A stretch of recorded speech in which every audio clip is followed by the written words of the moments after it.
Says you are live. Okay. I So, saw it. yes, we're live. Okay. So, this is so exciting because, well, first of all, I don't want to, name names or whatever, but I want to talk about like how we even got on this topic, Yeah, which yeah. kind of, you kind of, stumbled upon this reel, right? Yeah, let's talk about it. So, there's so much happening in our country, United States, I'm sure other countries, but there's a lot going on with our economy. People are expecting a recession. Yes, we're seeing economic downturn across the board in all industries. But I think it is also kind of igniting conversations about why we might be lower in clientele numbers and why we might be seeing this slow season that usually lets up by March, springtime, but it's kind of extending. And I think there are a lot of artists out there who are feeling insecure about just like when are our numbers going to pick up again, and how that leads to our overall numbers and revenue for the year, whether you're a newer lash artist or a beauty professional, beauty industry pro, esthetician, PMU, all of those, we're all being affected in some way.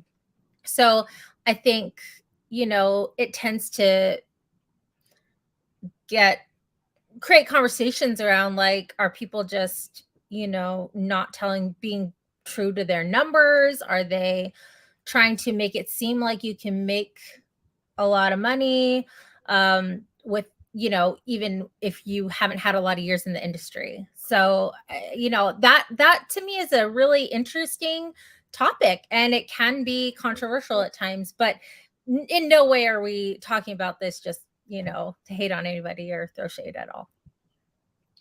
Right. So, it's interesting to me. It's interesting to me because in general, it's a general so this reel that you saw, where this guy was essentially venting, right? And saying like basically mad at coaches and trainers for saying that people can make six figures in their first year, and that's actually not true. That most are probably making like 60. And he mentioned that this had to do with net versus gross, although he didn't say those words. I'm actually kind of, I assume that he maybe doesn't understand it totally, like a net versus gross, right?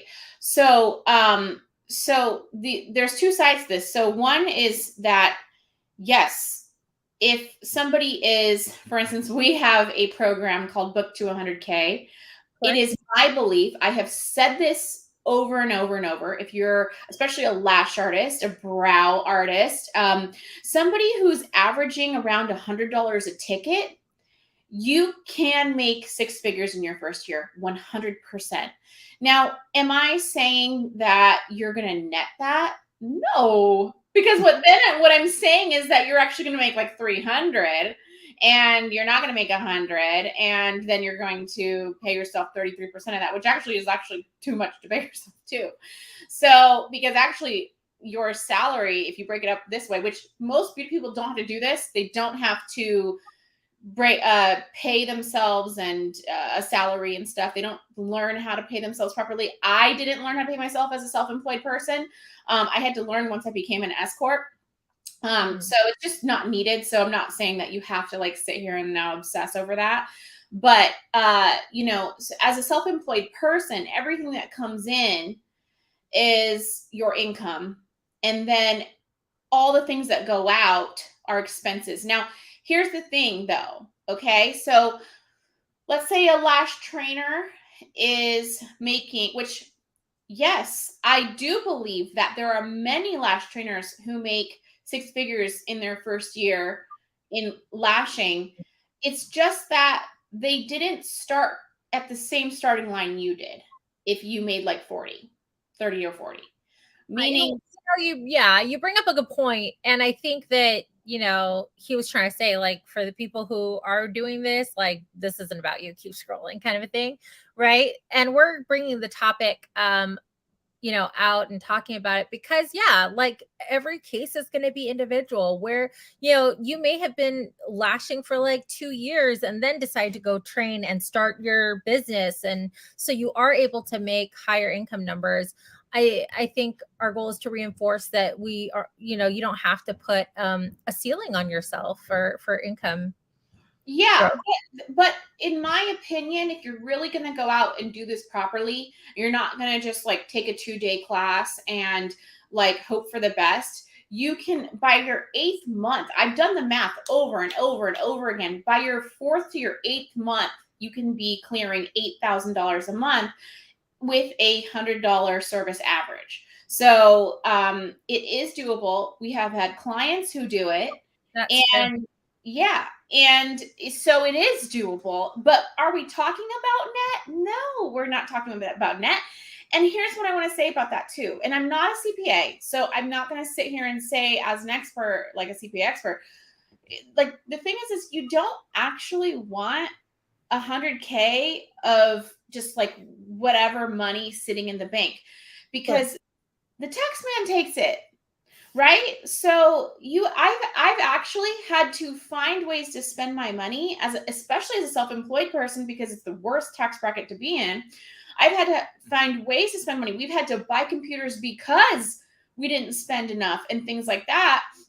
So is your money going to be going towards your materials and rent and all that? Of course it is, but you get percentages of that back in your return. So Mhm. for example, my business, we had a return of around, and by the way, my CPA he's very good at what he does. We could have gotten a lot more, but we ended it at around like 35K. We had a return of about 35K. So that shows you, okay, you would think to yourself, oh my gosh, that means that she lost all this money. No, it just means that we were strategic about our spending, just Mm. like Amazon would be or anything else, because you're either going to spend it or the tax man's going to take it, Mhm. especially depending on state by state. Some states take more than others. I'm in California, so you got to spend.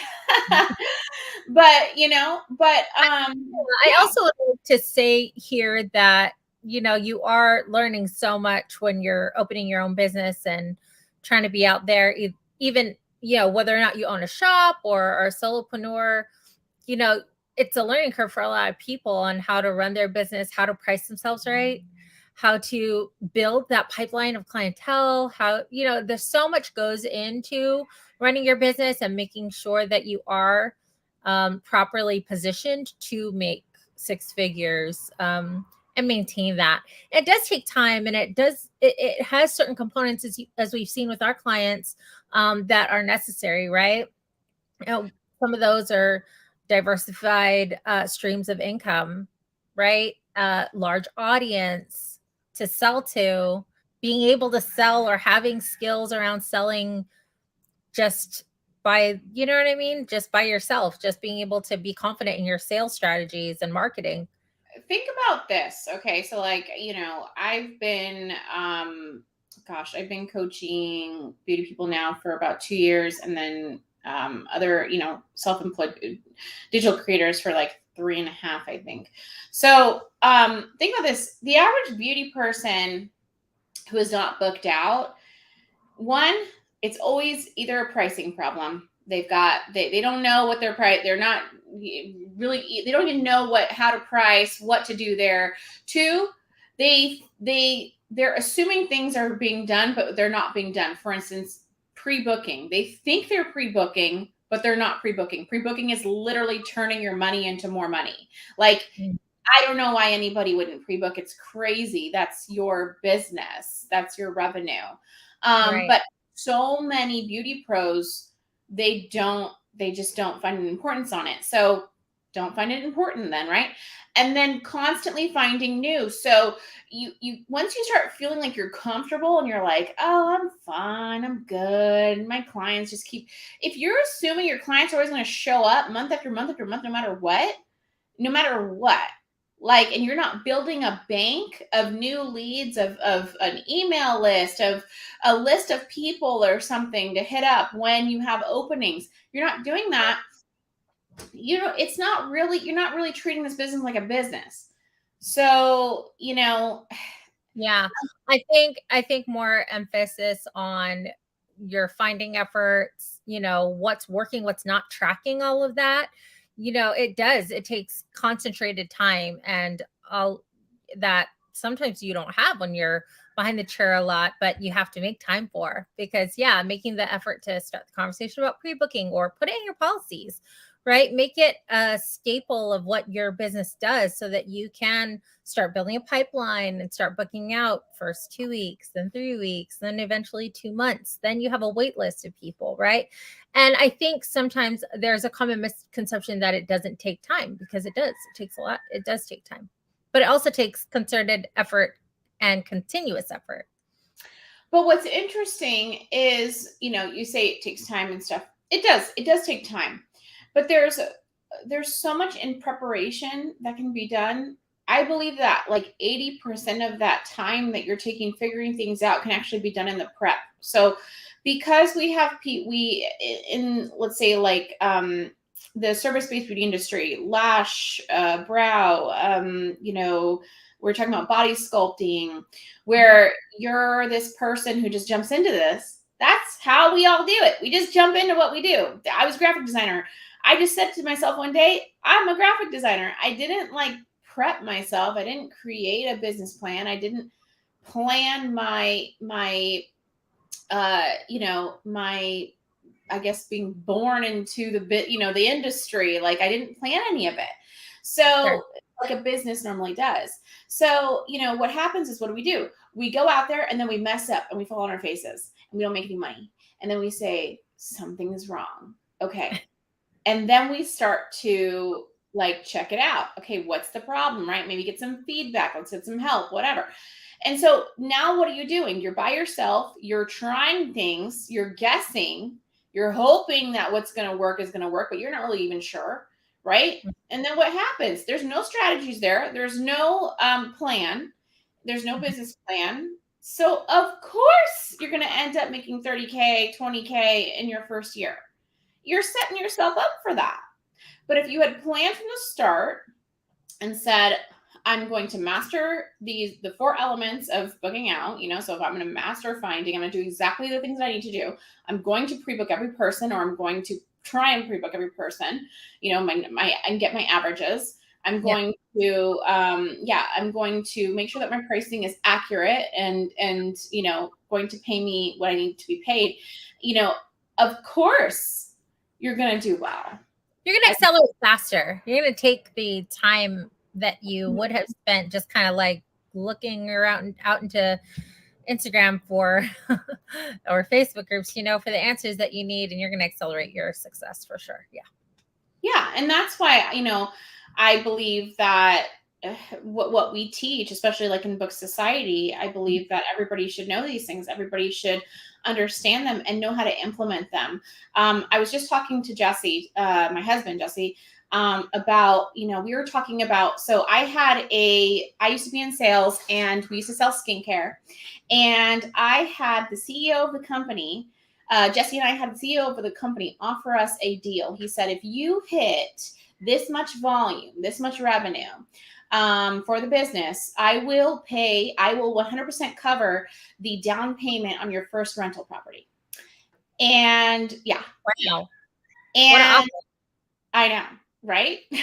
So you would think, oh, Erica, why wouldn't you jump on that? Oh, no, I did. I tried. I tried to the best of my ability and I failed. And, we failed. We didn't hit it. But the truth is that I couldn't even, at that time in my life, I couldn't even have understood that type of like work ethic and volume and, savviness and everything if I tried, right? Yeah. If you were to come to me today and give me the same offer, I'd be like, done and done. I know exactly what to do. I'm not scared to talk to people. I'm not scared to close deals. I will make it happen.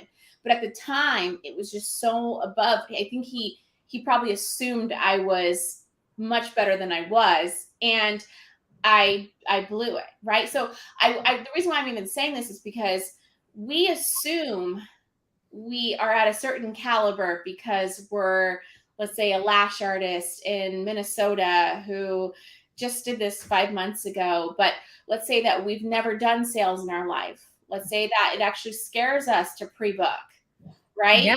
And that's why I talk about being at starting lines. So, so you have to understand who you are and where you're at in your life. Yeah. If you can mentally get to the point where you're like, I want this, I'm willing to do whatever it takes. Yes, these strategies that we talk about and that we teach on in like our membership, that is all you need, I believe. That's it. And I think what is worked for a lot of the clients that we service is that that knowledge that accelerates your success and matched with someone to keep you accountable, like a coach at a gym, right? I'm definitely not going to squat as much weight as I can by myself, right? Other than if I had my coach with me, it accelerates that success for sure. Exactly.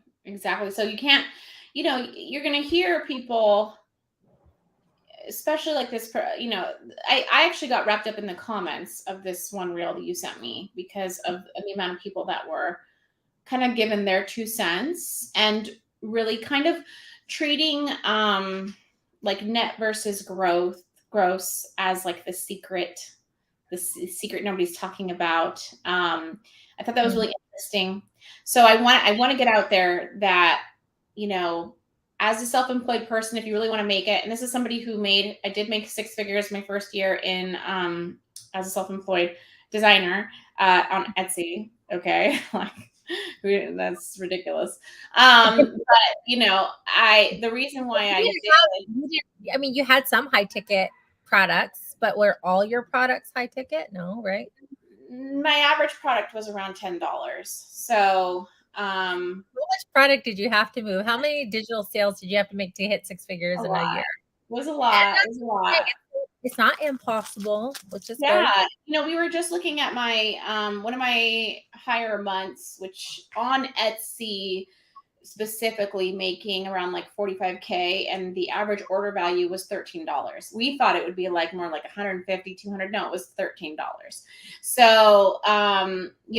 And relating that to lashes, it's not uncommon in some places to charge 100 or more for fills, and that easily adds up if you can keep that pipeline going. Right. So I say this because exactly. So I say this because like, trust me, like if I can do it, you can do it. If you can mentally put yourself in the place that I was at in that spot where I said to myself, it really wasn't anything I knew, like I didn't know more, I was just willing to do more. The filters were thinner in a way, like when I'm talking about like when you're closing or you're asking for the sale or all those things, I was stronger in. And so if you can be tenacious and you can believe in your business and really understand the foundations of your business, the why you're doing, why you are doing this, and then why your clients really truly need this and really like buy into that, you have all you need on top of the right strategies, right? Which is something that we offer in like the membership, which by the way, this thing is $9 a month. Okay. Because we believe that you should have this knowledge. It shouldn't be behind some crazy locked door, right? Right. There's no reason for gatekeeping anymore in this industry. It's all out there, and being able to access the help you need for a really affordable price, especially when you're starting out. So you don't make the mistakes that I made and other people have made, maybe you've made as well. Like, it's kind of a no-brainer for $9, but yeah. Yes. So I would appreciate those people who, once it was launched, jumped on that. That's great. Yeah. But so what I was saying too about like taxes. So it needs to be understood, and I don't know if it just isn't understood, but it needs to be understood that yes, if somebody is saying that, if a drop shipper, forget beauty for a second, okay, or let's say a beauty drop shipping business, if a drop shipper said they made $1 million in their first year drop shipping shampoo, they did not net $1 million. They probably netted 15 to 30%. If a salon owner says, I made $1 million in my salon this year, that salon owner, her average margins are 10 to 15%. Okay? Yeah. So this is the truth about business, right? Right. But so you I think know, messages are being conflated in the advertising of different coaching programs, because really that was the issue, that, you know, that people who are in coaching like we are just, you know, making empty lying, promises. making Making numbers empty up. promises. Yeah. And that's not the case. I believe that every girl who, aside from, the gimmicky, whatever, I get it with the 2-day classes and stuff. Like, you don't just say, oh, for $100, or they're talking about like those charts that people throw around to sell 2-day courses, right? I get it. It's not like everybody's going to just make that, right? But if you want to set yourself up properly, you don't maximize 2-day courses, you maximize your business training. Right. So business training for the business. Sorry. Right. So how to find new clients, having a pre-booking system, a system that is solid, right? Having correct pricing and knowing your margins, knowing your numbers, knowing how much to pay yourself properly, things like that. Among other things. But to me, these things are the most important parts of a beauty business, of self-employed beauty business, because it's your bottom line, right? Yeah, it's going to help you create the foundation that you can lean on when things do, because business does go up and down, right? So yeah, you're going to have up months, you're going to have low months, but if you can keep those little craters and valleys smaller and be as consistent as you can, and actually go on an upward trajectory when you have the right foundations. Yeah, for sure. Yeah. And then if you have those foundations set up, and during times like the recession, during times like, we don't know why it's COVID. Well, not COVID, but whatever, you can still work in your business. Whatever is happening, even something like you've got, your parent has passed away or something bad has happened, right?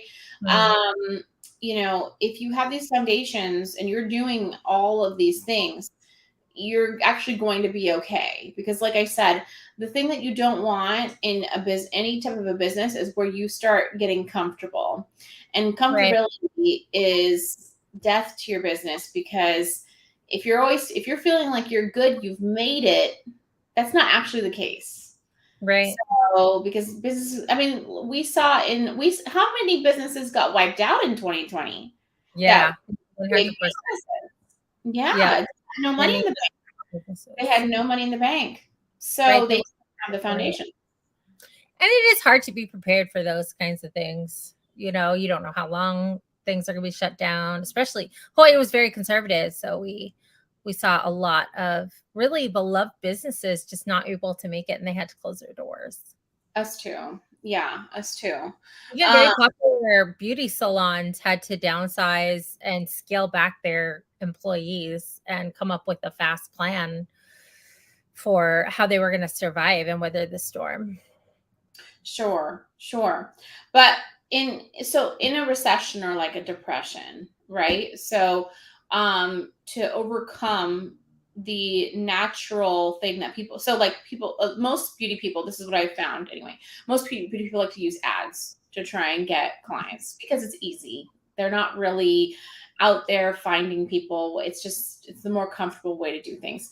Well, the only way ads are going to work are if these people are being targeted properly, and because they're actively searching. If you're doing Google ads, for instance, if they're not actively searching for your thing because it's a recession and they're trying to make sure they have groceries, it's not going to work.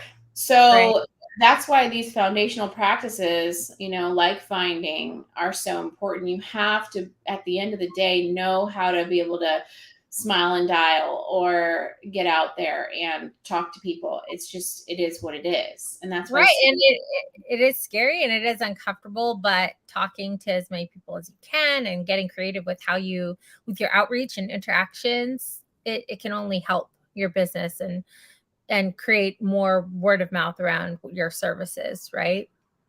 absolutely. And it's also knowing, so part of foundations is, as we all know, the ideal client, right? So most of us, we've created our little ideal client boards, we know who this person is. But in a recession, maybe that client has to change, Yeah. right?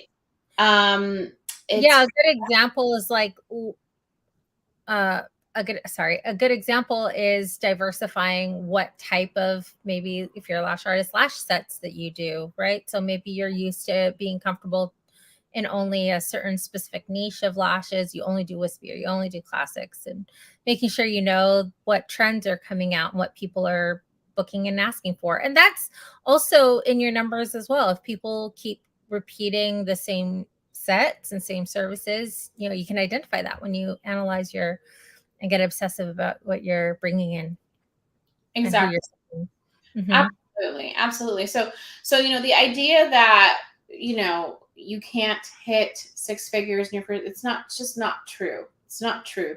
You're in control when it comes to your business. And so I believe that I've always been the person who I believe that you don't wait to get good at something technique wise before making money. You just you know, you charge appropriately according to your abilities and the area. You find a nice mix, and then, or who you're, whatever you're servicing, and then you grow from there. So, if that's also something, yeah, go ahead.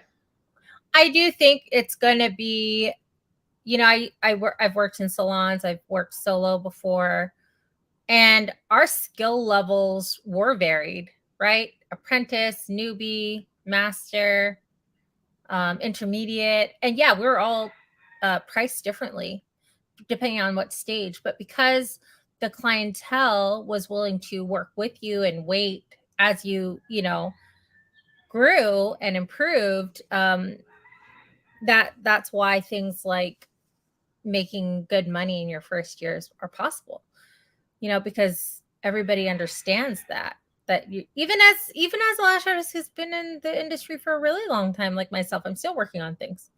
I'm still working on balance and making sure the client and I were communicating correctly, right? As far as what they want and their desired look. So you're always growing and learning anyway. So Yes. don't cap yourself. And that's what I think we're finding with a lot of artists, is that they cap themselves Yep. because they make up all these excuses for, oh, well, I'm not good at this, or, I don't know how to do this, or the people in my area don't pay those prices or whatever. And it's just not true. It's just not true. So, I won't even get into like the ways to diversify your revenue, because at the end of the day, diversification creates, just like scaling. Everybody wants to scale and grow their business and have a salon and blah blah blah. It creates a lot more, uh, just a lot more complication. It's a lot more that you have to manage. And Yeah. so, in the foundation of it, if you can have a six-figure business that is paying, it can pay your bills and it can pay for the expenses of the business and still have some left over to build a nice little, cushion for the business, then you are doing fine. And that's my opinion. And at that point, you can decide kind of the routes you want to go. If you want to scale, if you want to, start to Yeah, diversify. the transition takes effort, and you have to put the attention there while maintaining the comfortable income that you're used to having. So yeah, you definitely want to build a foundation first before diversifying too much. Like a completely different, like if you do hands-on services and then you want to switch to digital products, that's completely different line. You still need to be in your services while you're growing that and learning the skills behind that income. Whereas like if you're adding waxing, it's just another hands-on service, right? It's a smaller diversification of adding to what your higher ticket value. Right. Try and add, upsell. I even think before even adding something that like can replace the service, that time, I think that it's even smarter to see what you can upsell and doesn't take as much time. So like you were saying, like adding a foot mask or something, right? So like any kind of upsells that keep that time frame, because you have to remember you're working by the hour in your business style or your business type. So you have to remember that. And you need to figure out, how can I add on revenue? Most people say, oh, I'll add on products or whatever, right? But I know you're limited as a lash artist and how many kinds of products you can add on. But that's why it's great to get, if you're going to pick revenue, you can do a brow lamination, for instance. Yeah, and even you could do things that are like really popular, the jelly face masks, right? They sit on the face and nourish the face and treat the skin while you're doing lashes. Popular one for me is foot masks with a foot massage after. The mask stays on the whole treatment and then you get a quick massage after. You can do that with a lip mask. So yeah, there are things that you can do to streamline the process and add more ticket value to a higher ticket value. Yes. But yeah, it's, like I said, it's all completely doable. You just need the right strategies. You need a plan. And, I don't recommend finding support we are in a Facebook group right now. I know one of the things that we're streaming is a Facebook group, but you're not going to find the right answers by talking to your peers, unfortunately, because they're struggling too. So not that, they're inexperienced or whatever, but you don't want the sick feeding the sick, right? So like you want to make sure that you're going to somebody who can help you see things from a bird's eye view. And so it's important that you do seek out mentorship. You do seek out things like, say, like this membership or something that can teach you the right strategies that work, right? And so that's why I do recommend actually our membership, which I'll have. I'll post the link right when we're done with this. But anything else you wanted to touch on? I feel like we hit on everything. It's hard to kind of like, I believe the main thing to address tonight was that, yes, even though somebody makes $100,000, they still made that money. That money came into the business. Just because they pay out in supplies, I don't care what they did with that money. They still made that money. Yeah. And I think, again, it's going to be an individual basis. Why people come to our memberships or why they decide to get coaching from us, it's because they're each struggling with different aspects of those kind of 4 foundational skills that we talked about. So, regardless of what conversation or, you're listening to, recognize that this is about you and your business and you taking the time to analyze what your needs are and how you are going to make the money that you want to make, regardless of what everybody else is doing. So that's what I would like to add to the conversation is like, don't cap yourself. You can make the money you want to make and get the help you need. And we're here for you. Absolutely. So for those of you who watch this, whether it's now or later, I'll have the link. If you're on YouTube, I'll have the link in the description. If you're on Facebook, I'll have it in the comments. You can go ahead and click that link to check that out as well. It's really great. We spent a lot of time on it and put it together. And we even have a little free kind of like part of the training that you can watch in our Facebook group if you join on Finding. So please come join our Facebook group, Beauty Business Boss Babes, to check that out as well. But I love this topic so much because really it comes down to limiting beliefs. And it's really easy to have limiting beliefs during such a trying time. So it's not that I don't think that you are allowed to have those feelings. I think everybody has these feelings during hard times. It's just important to recognize that they're just feelings, and you still have to work through. You still got to make it through this time, right? And so there has to be a solution. We can't just sit and mope and do nothing. So, the solution is figuring out a strategy and what to do next. So, but yeah. Anything else you want to say before I close this out? No, it's great. Great. Okay, awesome. Well, I will see you on the next one. And for anybody that has questions, you're more than welcome to continue posting comments and questions in here, and we will get to you. Okay.